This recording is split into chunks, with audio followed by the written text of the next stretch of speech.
welcome into another episode in Coatings Pro Magazine's podcast series. My name is Stephanie Chiswick, and I'm editor-in-chief of Coatings Pro. With us today is Jon Franko, thinker and founder at Gorilla 76. Headquartered in St. Louis, Missouri, Gorilla 76 was established in 2006 and has developed a specialty in industrial marketing, working with B2B companies. They offer a lot of resources on their website as well as through their social media channels. So we're really excited to talk with Jon today. Thanks so much for joining us, Jon. Yeah, no, thank you. I appreciate the opportunity. Yeah, awesome. We're excited to have you. So why don't you start by giving our listeners maybe a little bit of your background as well as Gorilla 76's background. Yeah, so as you said, we're an industrial marketing agency. It's pretty straightforward what we do. We help mid-sized B2B manufacturers identify, attract, engage, and drive sales opportunities with their ideal fit customers. We've been around since 2006, technically. That's actually our name. The 7-6 comes from the 7th month, July of 2006. And the gorilla comes from kind of a nod to the non-traditional marketing that we were doing a lot of when we started out. And while budgets have gotten bigger and while things have certainly changed, a lot of what we're doing is still kind of non-traditional in the grand scheme of things. So that's kind of us in a nutshell.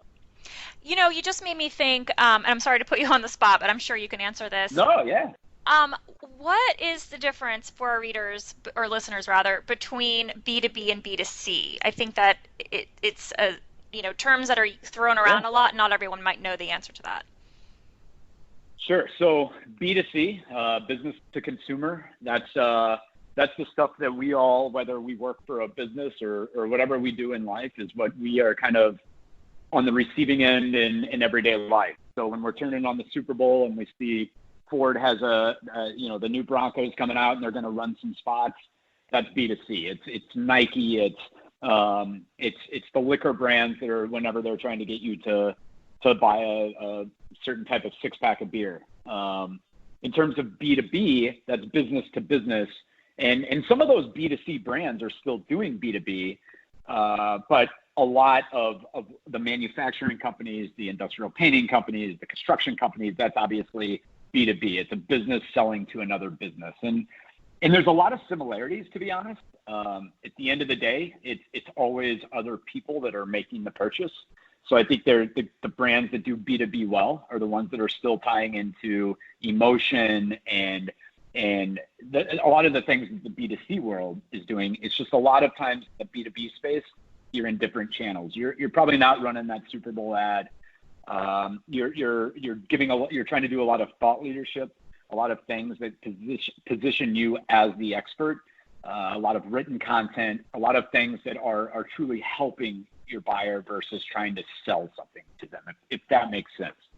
Yeah, I think it does, and I do think it's kind of a key distinction because the people who are listening are probably going to be mostly small to medium-sized businesses who Sure. are coatings contractors, and so they are selling a solution basically to maybe an asset owner or someone like that, and so that would be more of, like you're saying, the B2C side. But when like a coating manufacturer is selling to the contractor, that's B2C as well, I guess. Yeah, it is an interesting distinction.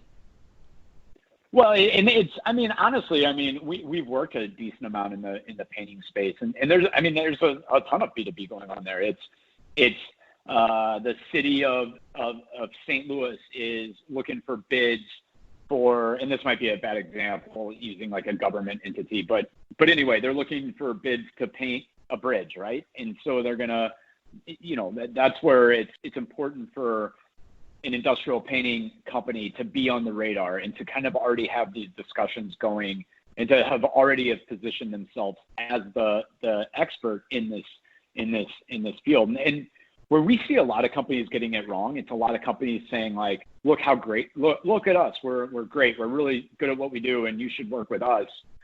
And realistically, what should be happening, or not realistically, but more importantly, what should be happening is it should be showing those people why they should work with you. It's something that a lot of our clients struggle with, is they're always like, this piece you wrote for us isn't promotional enough. And it's like, wait, time out. That's not the point. The point is to educate and to help. And we're going to do that with thought leadership content. So, and also guys, if you hear a dog in the background, that's my 100-pound Labrador retriever. I was telling Stephanie before we started, anytime I get on a call, he decides to scratch and run around my office and do everything. So I apologize in advance. It's funny you say that because they just started vacuuming. I live in a condo, so I had to put you on mute while the vacuum went by, of all times. You're totally good. Yes, I think that's a great, I think all of those are really great points. I think kind of what you're hitting on is that old adage or adage, maybe is how you say it, the show don't tell. So you want to make sure that that's coming across with the promotional materials. And I'm sure that applies to the coatings contractors as well. Yeah, I mean, in all honesty, a lot of our clients, they're not even doing promotional materials. I mean, don't get me wrong. There's still a time and place for print advertising. I mean, that's what keeps our magazines alive, right? Like that stuff's still important and can be used in a way. But a lot of times what we're trying to get them to do is let's make it less about telling people how great we are, and let's use this print buy to maybe drive them to our website to download a guide we've written about, dew point control in your painting application or whatever it is.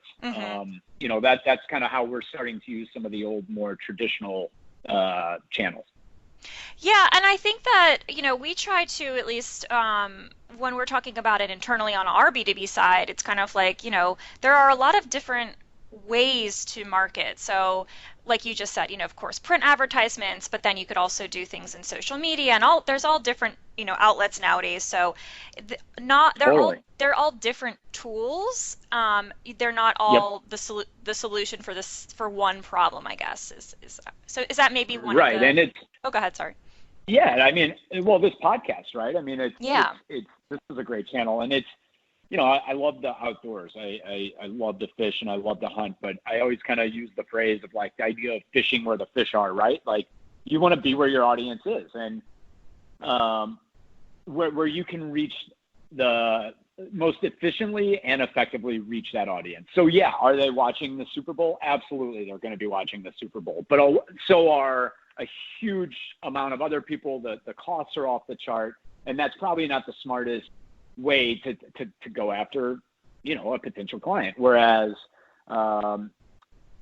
having a strong web presence or making sure you're ranking for certain keywords or whatever that might attract somebody online, that could be a much, much better play. And those are the types of conversations we're often having with clients. Right. I mean, are there any other, challenges or I guess opportunities that are out there right now, especially, for people who might be listening to this in the future? We're still going through, at least in the United States, kind of the isolation, the work from home, all of the pandemic, COVID-19 stuff. So are anything that you can see as far as trends that are going on right now?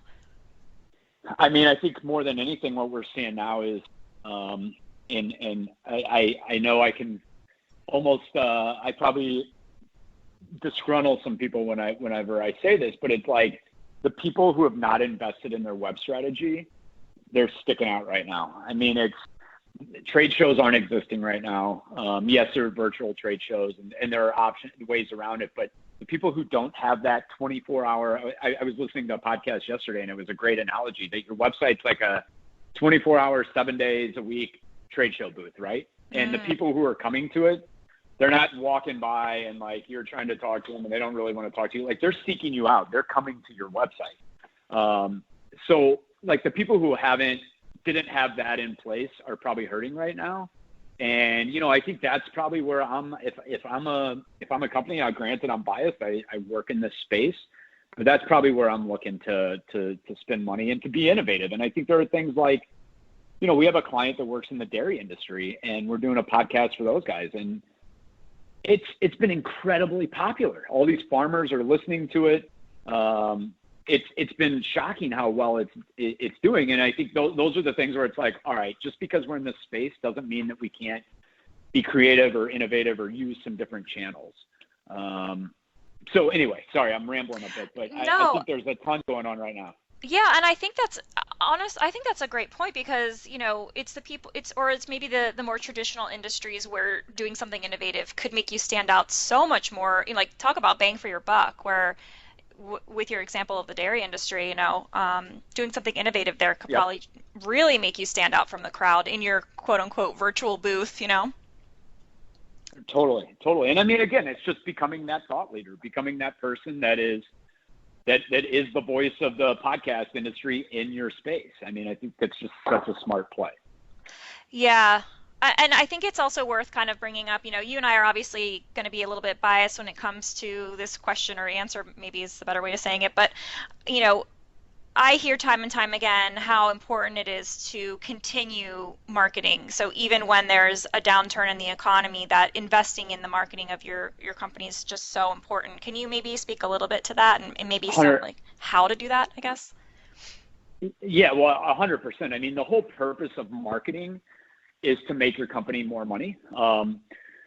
So it's almost like watering a plant, right? Like if you're going through a drought, you don't stop watering the plant. If anything, you're going to give it more. And if you're not, if you're pouring something like I don't know, some other liquid form in there to try to water the plant and it doesn't grow, well then your marketing needs to be effective. Whatever you're pouring into it needs to be effective in what it needs.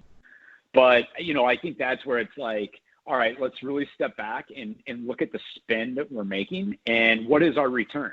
I had a conversation with a client yesterday that we're doing a lot of social media work for them, and, budgets are getting tight. And I just was like, over the past year, we've seen 35 click-throughs from Twitter to your website. This is probably something we don't need to be spending time on right now. Right. Instead, like we're seeing a great return on these LinkedIn ads we're running or this paid search we're doing or whatever. Let's get that water, to use that analogy, and let's pour more of that, in this area.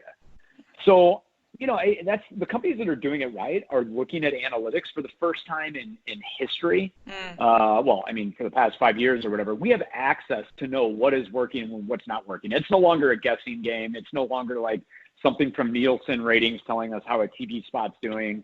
Right. Or just like kind of lining up when we ran this print ad and now here is our sales report. Did it work?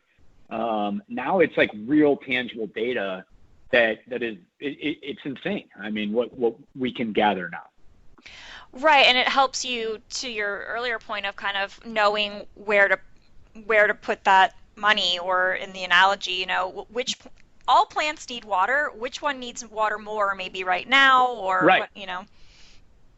Yeah, the cactus, for instance, Yeah. it can just kind of hang out on its own, and like we don't want to forget about it because I've managed to kill a cactus in my apartment. Figure that one out. But yeah, it's making sure that we're watering the right plant, that we are fishing where the fish are, and we're not in the in the lake that doesn't have any fish, so to speak. So yeah, we have all that data and intelligence now, which is just it's fascinating to me. Yes, and I feel like the longer we talk, the more cliches and analogies we're gonna Oh, share. I'm full of them. I got 100 of them, so be ready. I'm full of them, except I always mix them up, so it doesn't always. Oh, I do that too. It's not effective. Yeah, no, Oh man. I get it. I do the same thing. I think that's really great though, and I think so for people who might be a little bit wary, the other thing too is here's another one. You could just like dip your toe in the water and see how it goes. So not to say that experts aren't needed in this area, of course they are, but if you are someone who is 100% unaware of marketing and you want to even just see what it's like, social media is a perfect example of like check it out, see what's Oh, going on. totally. Totally. And what I also always point out is the internet has become the great equalizer. And I was listening to a B2B podcast about this yesterday, and it was for a company that makes the case study they were using was a company that makes spades that like can lift trees out of the ground to like relocate them, or like at a nursery they'll use them or whatever. They're just like giant shovels, essentially, like really big ones that attach to like your front loader. Hmm. Well, the company that they were doing, they were interviewing an agency owner that does search engine optimization work. So, for the people who aren't aware, the people that make it so your product shows up in Google, which is like so important. Mm-hmm. But they were a very small company that they were representing, and they were outranking the big dogs in the space because they had put time and effort into this. So the internet's kind of like, we have a client that is, they're a very large design build construction firm, but they're not the largest by any means in the United States. I mean, they're probably in the top 200. But for most terms related to their industry, they're showing up number one in Google. So the internet is allowing smaller companies, and I mean, they're still a very good sized company, but it's allowing people that maybe think they're too small to compete, or maybe they're just not big enough to show up, to start to take some of that market share that's out there, which is that's the dream for a small company. Right. So anyway. Yeah, I mean, everyone's kind of website, so to speak, is on an equal playing field. There I go. Yep. 100%. Yeah, that's a good point. Before I kind of move on, then, are any other, tips that you can think of to share with our listeners as far as marketing? You obviously said take stock of kind of like which plants need to be watered. Yeah, I think the biggest thing I would say is don't be scared of it. It does work. And this is not a plug for Gorilla by any means. I mean, we have a very tight-knit niche of kind of who we work with and the budgets required. But even if you're a small client, I would still try to seek out. I mean, there's a lot of agencies that we send work to because our model is like fewer clients, bigger budgets. There are a lot of agencies that think it's safer, and I think it's just two different sides of the coin. But their model is more like more clients, smaller budgets.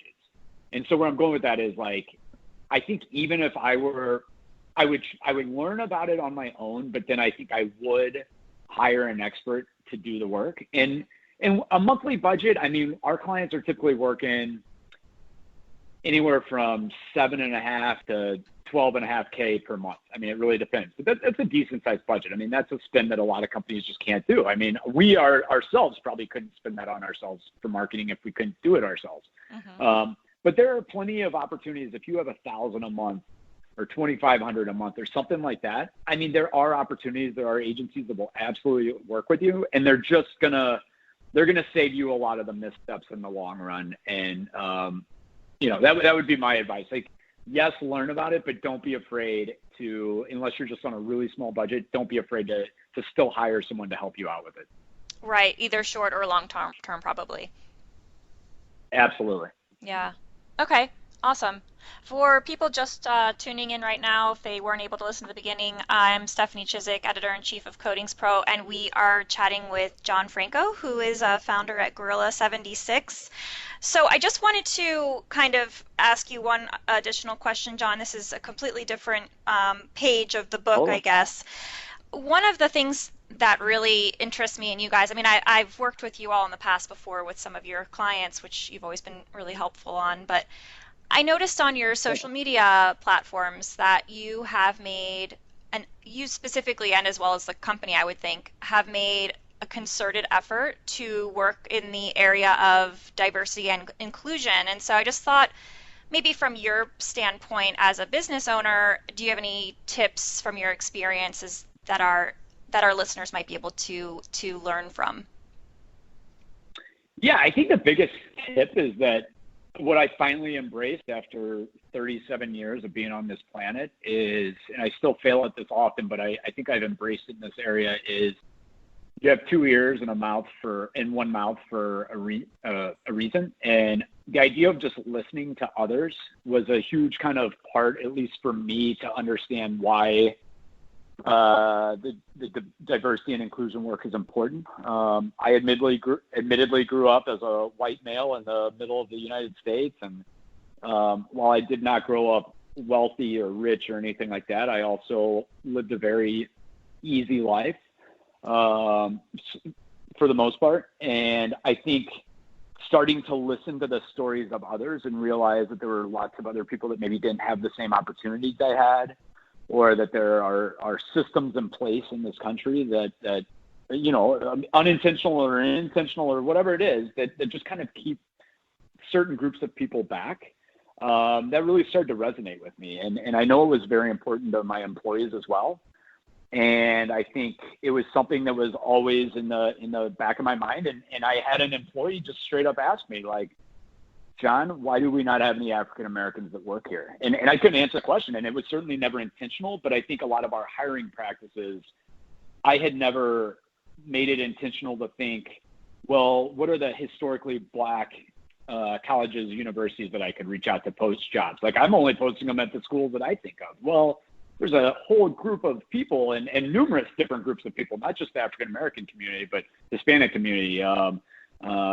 I mean, all sorts of communities that they're looking in different places than where I look. So again, to that idea of fishing where the fish are, if you're only posting jobs in places that people that look like myself are looking, well, you're probably only going to get that. Mm-hmm. And I do believe that we have a diverse company as it is. We have numerous religions. We have numerous countries of origin. We have a variety of things. And I have noticed the more diverse our team gets, it's just, there's no arguing that the better we get and the smarter we get. So A, I think it's the right thing to do. And B, I just think it's the smart thing to do. The more perspectives you bring in, I mean, this is a global economy.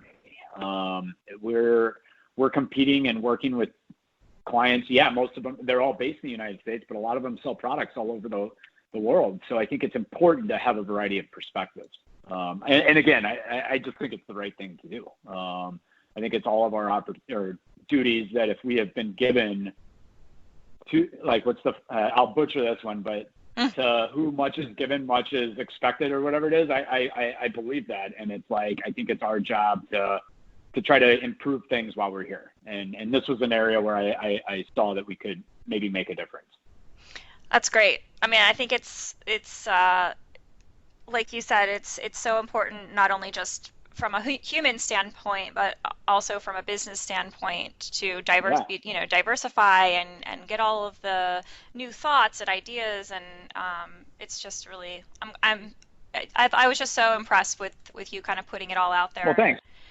Yeah. Well, I mean, and if I'm being honest, I mean, there's still a ton of work that we need to do.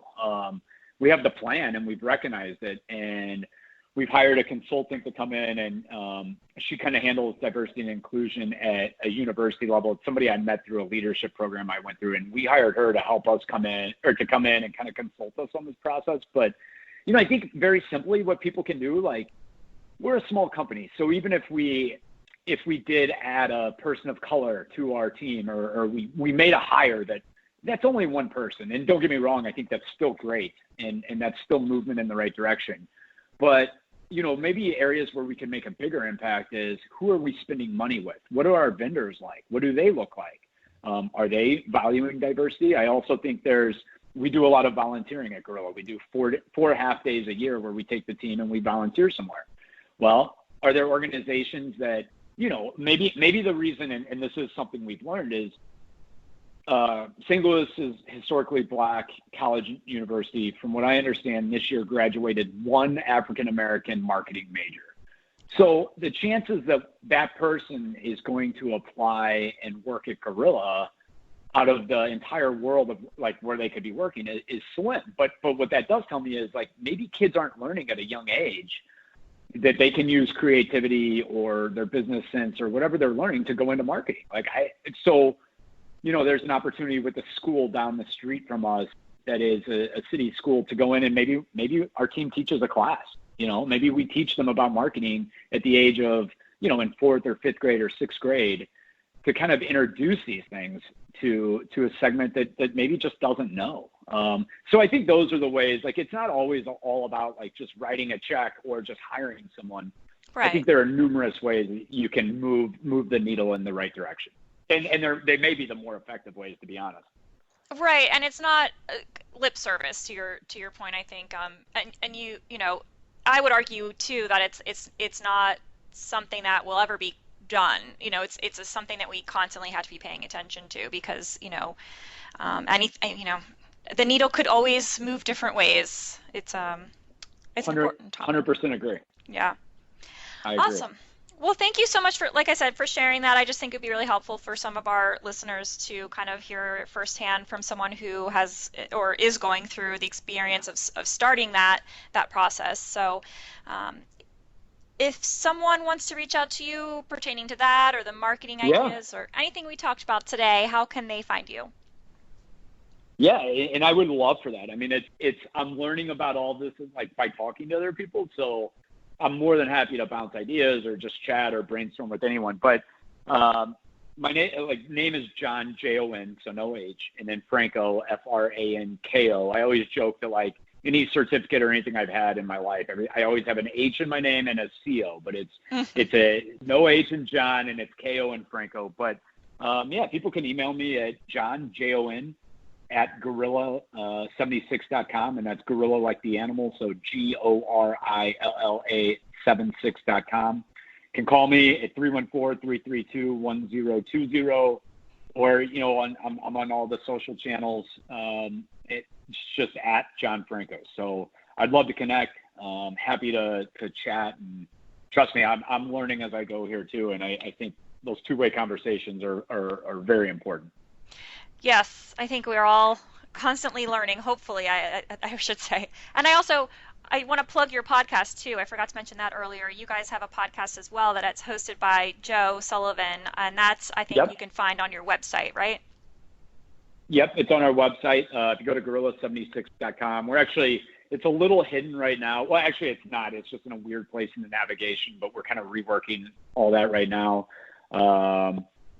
But yeah, we've just launched that, and we're about, I don't know, we're 7 or 8 episodes in, and it's going really well, and we're learning a ton doing that as well. I mean, that's one thing about thought leadership is, yes, yes, you're trying to like make your company more money or whatever, but you learn so much as you go through the process yourself. And I Hmm. think that's almost often one of the biggest benefits. But yeah, it's called the Manufacturing Executive. And again, if you go to gorilla76.com or if you just search the Manufacturing Executive in any of your podcast platforms, it should show up. Awesome. Well, thank you so much for taking the time to talk with us today, John. Appreciate it. It's been an honor. Thank you for having me.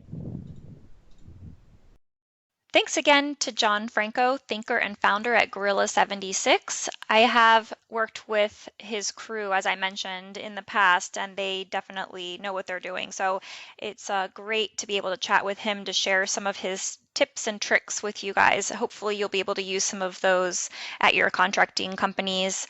Again, his website is gorilla76.com. He has a ton of resources there, as well as on his social media platforms. So be sure to connect with him on LinkedIn or what have you. So, as always, we've got additional information, podcast episodes, some of those case histories where we do hopefully the show don't tell information for news updates, all good things for coatings industry. So check that out at coatingspromag.com. Again, I'm Stephanie Chiswick, editor-in-chief of Coatings Pro Magazine. Be sure to check back next week for our next episode in this series. And as always, I hope everyone is healthy and happy coatings.